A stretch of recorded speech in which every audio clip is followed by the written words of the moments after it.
Olá, meus queridos. Hoje nós vamos continuar o capítulo 4 de ondulatória. Hoje nós vamos falar sobre a óptica geométrica.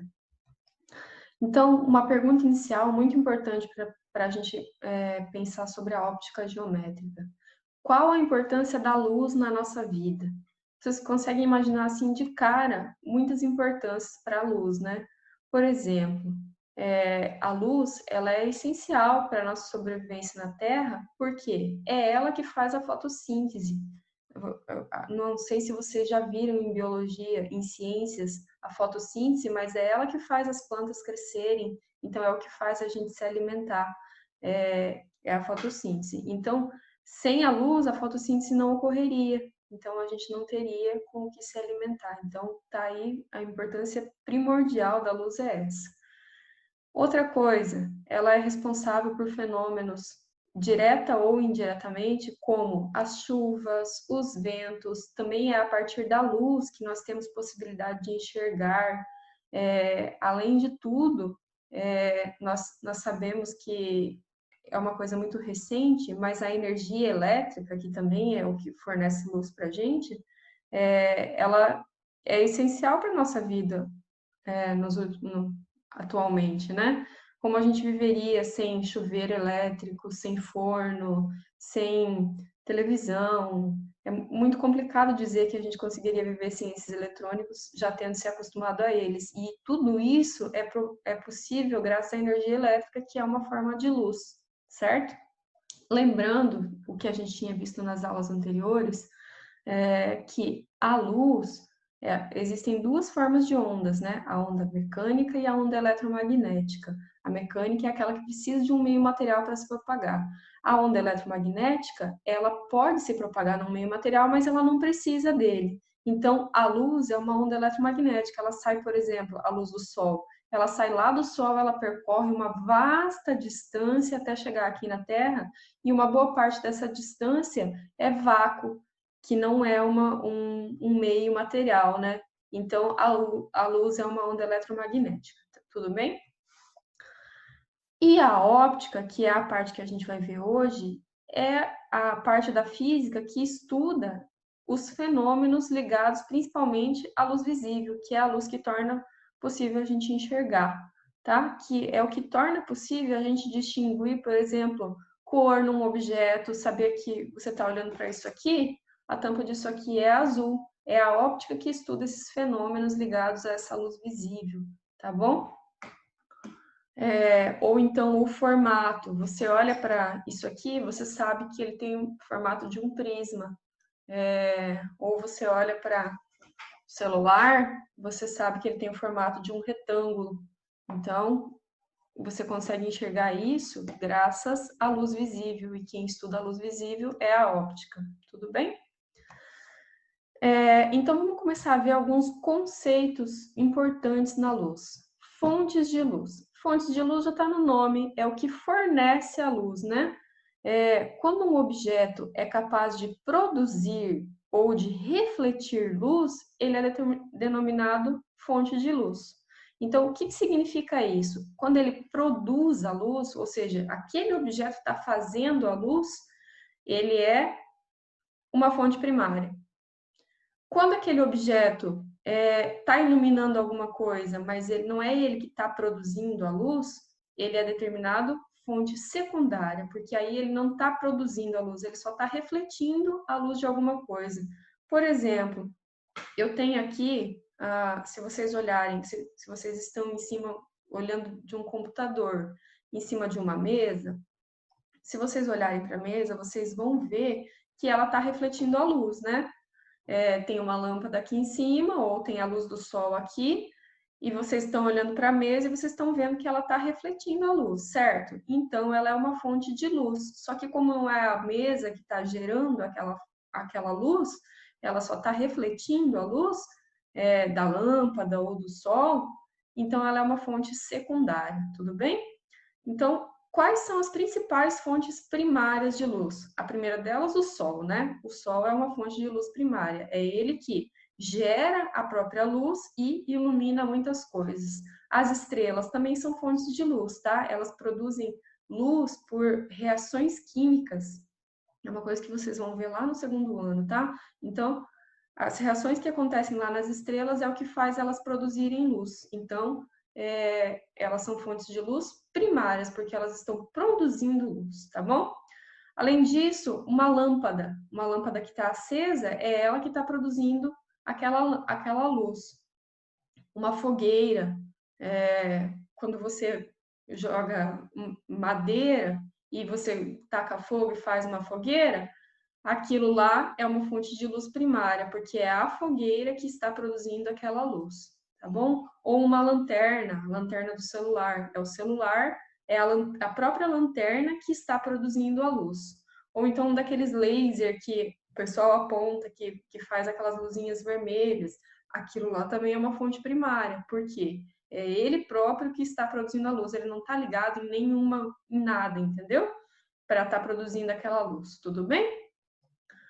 Essas fontes primárias, elas podem ser incandescentes ou luminescentes. Incandescentes são aquelas que emitem luz pela elevada temperatura. Por exemplo, a fogueira. A fogueira, ela esquenta e aí essa elevada temperatura que faz a luz ser emitida, tá bom?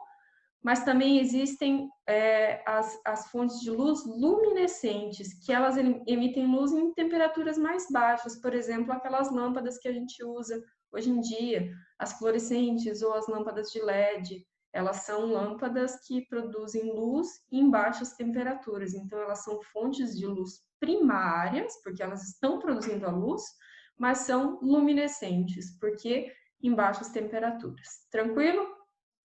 E aí, exemplos de fontes secundárias. Então, só recordando, fontes primárias são aquelas que produzem luz, fontes secundárias são aquelas que não produzem luz, mas elas são capazes de refletir a luz. Por exemplo, o principal exemplo de fonte secundária, que é importante que a gente saiba que ele é uma fonte secundária, é a Lua. A Lua, ela não produz luz própria, ela está refletindo a luz do Sol, por isso que você consegue enxergar ela, tá bom? Tanto que assim, faz de conta que por um misterioso aconteceu alguma coisa e o Sol morreu. Imagina, isso é um absurdo, né? Mas imagine que o Sol morreu. Se você olhar para o céu, depois que o Sol morrer, o que você vai conseguir enxergar? Porque num dia normal você veria o quê? O Sol, você veria a Lua, você veria as estrelas, certo? Se você olhar para o céu depois que o Sol tiver morrido, você vai conseguir enxergar só as estrelas, porque as estrelas elas produzem a sua luz própria por reação química. Agora, o Sol morreu e a Lua só refletia a luz do Sol, então você não consegue mais enxergar nem o Sol nem a Lua, você vai conseguir enxergar só as estrelas, tudo bem? Outros exemplos de fontes secundárias. Um quadro, você consegue, ele reflete a luz, mas não é ele que produz a luz. Um livro, você está olhando lá para o livro, ele está refletindo a luz, mas não é ele que está produzindo a luz. Se você olhar para mim, você vai ver que eu estou iluminada aqui, né? Mas não sou eu que estou produzindo a luz, eu só estou refletindo a luz da lâmpada, tudo bem? Então, eu sou uma fonte secundária de luz. Tranquilo? Uma outra coisa que é importante a gente aprender é o que? Quando a gente observa uma lâmpada acesa em uma sala, a gente tem a impressão que a luz está iluminando todo o espaço, certo? Isso só é compreendido porque existem infinitos raios de luz. Então, agora a gente vai começar a falar sobre raios de luz. Aquela lâmpada lá de cima, ela possui infinitos, vários e vários raios de luz que saem dela e chegam ao espaço iluminando. Então, um raio de luz é um elemento unitário, ou seja, é um só, tá? Representado por retas orientadas que indicam a direção e o sentido da luz.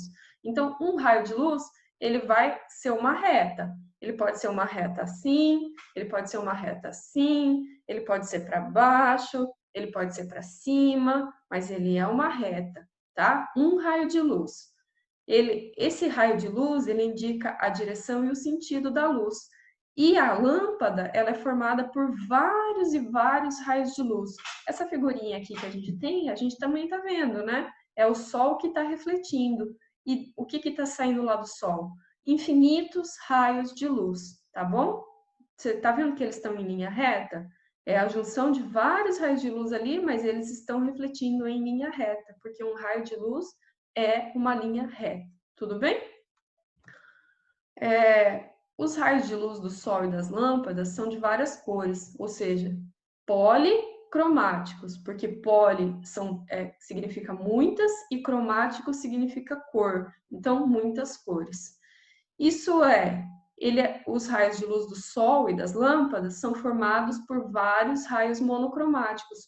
O raio vermelho é um raio monocromático, o raio verde é um raio monocromático, o raio azul é um raio monocromático, mas o raio de luz do Sol e das lâmpadas é a junção desses vários raios monocromáticos, e aí ele acaba formando, quando você junta o vermelho, o verde e o azul, eles acabam interagindo e formam a luz branca, que é a luz que a gente enxerga do Sol, das lâmpadas, tudo bem?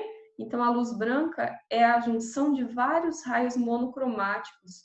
E os raios de luz do Sol, eles são policromáticos porque é a junção desses vários raios monocromáticos, tá bom?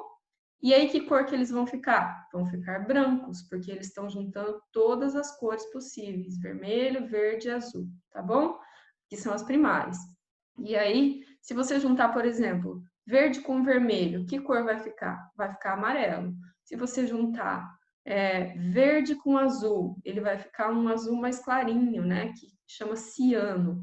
Se você juntar vermelho com azul, aqui na figurinha tá chamando de magenta, mas ele na verdade magenta é a mesma coisa que roxo, tá? Então, todos esses raios, quando eles se misturam, eles formam o raio branco, tá bom? O raio branco é a junção de todas as cores primárias e secundárias. A gente vai fazer um experimento na próxima aula que vai mostrar isso bem legal, tá bom? Então, agora vamos falar sobre os meios ópticos. Os meios é onde o raio de luz vai bater. Por exemplo, ele está batendo aqui na mesa, o raio de luz da lâmpada está batendo aqui na mesa, esse aqui é o meio óptico que ele está batendo, tá bom? Então, os meios de propagação da luz se dividem de acordo com a maneira como a luz se propaga nos materiais. Por exemplo, existem meios que são materiais transparentes. Nesses aí, por exemplo, um espelho é transparente, né? A luz vai se propagar com pouco ou nenhum desvio. Um outro exemplo de meio transparente é aquele plástico que você usa para vedar alimentos, sabe? Aquele lá é um meio transparente, porque se você olha para ele, você consegue enxergar tudo que está do outro lado, não consegue? Então, ele é um meio transparente. Nesses aqui, a luz vai bater naquele material. Isso aqui não é um meio transparente, tá? Mas faz de conta que é um meio transparente. A luz bate aqui e você consegue ver a mesma coisa do outro lado. Então, um meio transparente seria aquele que a luz se propaga com pouco ou com nenhum desvio, tá bom?